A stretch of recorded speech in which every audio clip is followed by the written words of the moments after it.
Allô, si toi aussi tu te trouves dans cette situation où tu as envie de travailler avec tout le monde, dès qu'il y a un client potentiel, tu dis oui, quoi qu'il arrive. Et ben aujourd'hui, je vais te dire pourquoi il ne faut pas travailler avec n'importe qui et savoir dire non est la clé d'un bon business dans le projet entrepreneurial. Moi, c'est Jérémy Stouls, je suis entrepreneur et fondateur de WeSim. J'accompagne les autres entrepreneurs du bien-être et de l'accompagnement et de la relation d'aide dans leur création d'entreprise. Je les aide à fonder et structurer leur business pour pouvoir générer des revenus sur le long terme et avoir un roulement dans l'entreprise. Aujourd'hui, je vais te présenter des clés. Donc, la première partie, c'est vraiment juste d'une manière générale présenter le concept. Dans la deuxième partie, je vais te définir qu'est-ce qu'il faut savoir sur ta cible pour bien communiquer avec ton client. Donc, j'ai envie de commencer avec un truc qui est très essentiel, le système d'entonnoir. Aujourd'hui, j'ai envie de te dire que tu n'as plus ce système d'entonnoir où tu veux travailler avec n'importe qui et c'est le même principe que être, faire et avoir, qu'on a vu ça dans une autre vidéo que je te mets le lien juste ici. En fait, le être, faire, avoir, c'est-à-dire que tu définis pas ce que tu es, donc tu vas faire pour récolter des résultats dont tu ne veux pas. Et le principe d'entonnoir, donc la cible, c'est exactement pareil. Comme tu n'as pas défini le bout de l'entonnoir, alors tu vas vouloir travailler avec n'importe qui. C'est-à-dire tu vas vouloir avoir tout le monde et donc tu vas faire beaucoup pour être épuisé à la fin. L'idée, c'est d'inverser cet entonnoir, donc de commencer tout petit. Je t'invite à cibler ton client au maximum que tu le peux. On va voir ça dans cette deuxième partie de vidéo. Je voulais vraiment te présenter ce concept de entonnoir inversé. C'est parce qu'on veut vraiment que ce soit petit au début, que ce soit très précis pour qu'au final, tu puisses expandre au fur et à mesure ta clientèle. Pourquoi tu veux tester au début ? Une cible très précise, c'est beaucoup plus facile à communiquer sur cette cible-là que de communiquer à tout le monde. Comme on dit, quand tu veux parler à tout le monde, au final, tu parles à personne. L'idée en fait de ton produit et de ta communication, la stratégie de communication est vraiment ciblée sur ton client idéal. Tu ne parleras pas de la même manière avec un enfant, un adolescent, un jeune adulte, un retraité.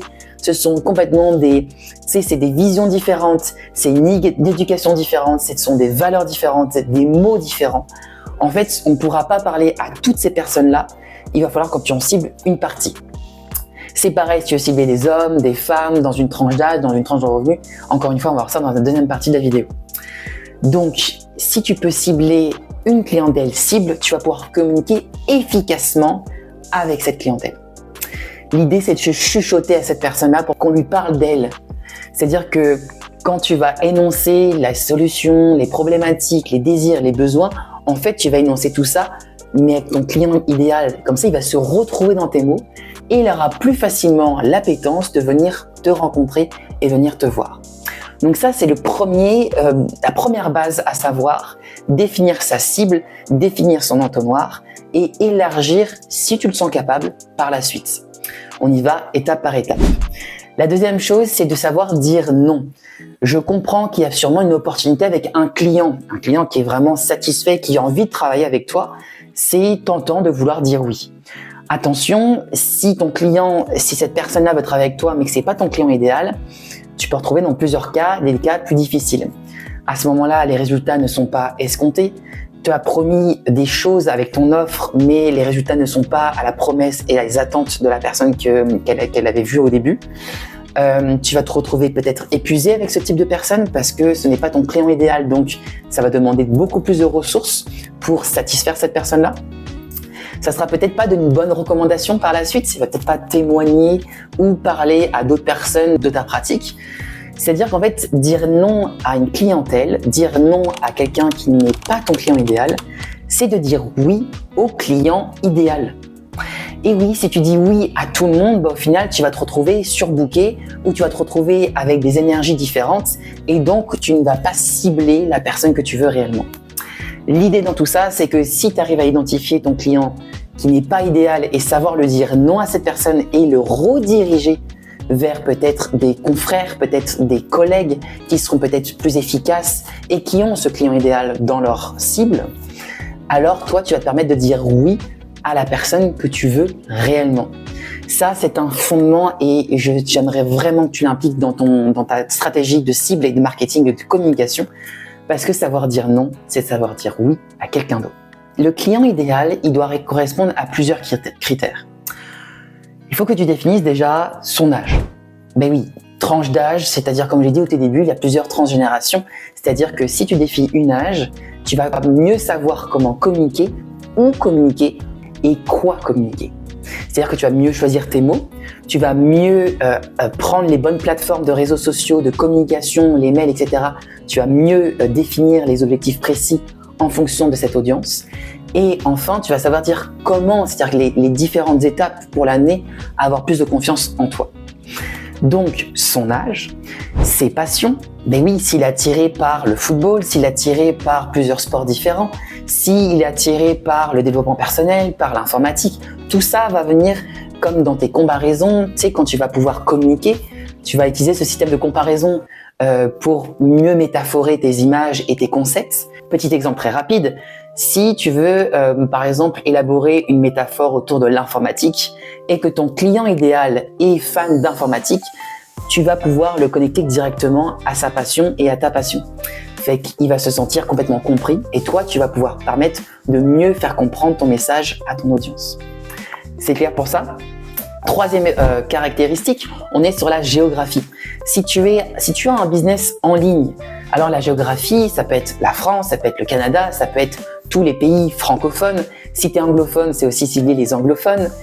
C'est de savoir aussi la culture derrière tout ça. C'est vraiment de définir la zone géographique de manière en ligne. Okay? La deuxième chose, c'est la zone géographique de présentiel physique. Si tu as un magasin, si tu as des services où tu as besoin d'être en présentiel, alors définis ta zone géographique et définis quel est le type de population qui vit dans cette zone. C'est hyper important si tu veux capter l'attention de cette zone-là, de ces personnes-là. Imagine que tu es en pleine campagne, qu'il n'y a que des retraités, mais que toi, ta cible, c'est les jeunes. Bah, excuse-moi, mais tu ne seras pas au bon endroit pour développer ce type de service, ce type de clientèle. Quatrième chose, les motivations qui vont motiver les gens à passer à l'action. Savoir ses motivations, savoir ses désirs et ses problématiques sont des éléments essentiels pour pouvoir mieux communiquer à cette personne. Enfin, la profession et les revenus. Quel est ton client idéal dans sa zone de profession et revenus? Est-ce qu'il a un cadre social élevé? Est-ce qu'il attache plus d'importance à ça? Ou si c'est juste un employé quelconque et que ça lui va bien et qu'il a juste envie de développer ses choses? Définir la profession de son client, c'est mieux communiquer envers celle-ci. Par exemple, moi, les professions de ma cible, c'est les entrepreneurs. Alors, je sais qu'ils ont plus de temps par-ci. Je sais qu'ils vont plus se focaliser sur les valeurs, sur le marketing, sur la communication, sur les réseaux sociaux, sur tout ça, tous ces sujets qui sont super importants. Donc, ma stratégie, c'est de communiquer efficacement vers ces personnes-là parce que je sais qu'ils sont entrepreneurs. En termes de revenus, tout cela dépend. Si la personne est cadre et a un revenu plutôt stable, alors tes prix peuvent être en fonction de cette clientèle-là.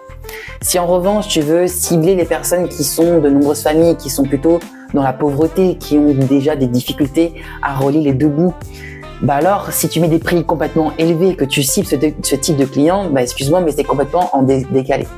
Donc c'est pour ça, définir ton prix en fonction de ta clientèle, tu sais, ça revient au luxe là, c'est le meilleur exemple qu'on peut avoir, mais les prix du luxe, bah leur clientèle, c'est les personnes qui sont plus aisées, qui ont ce type de revenus.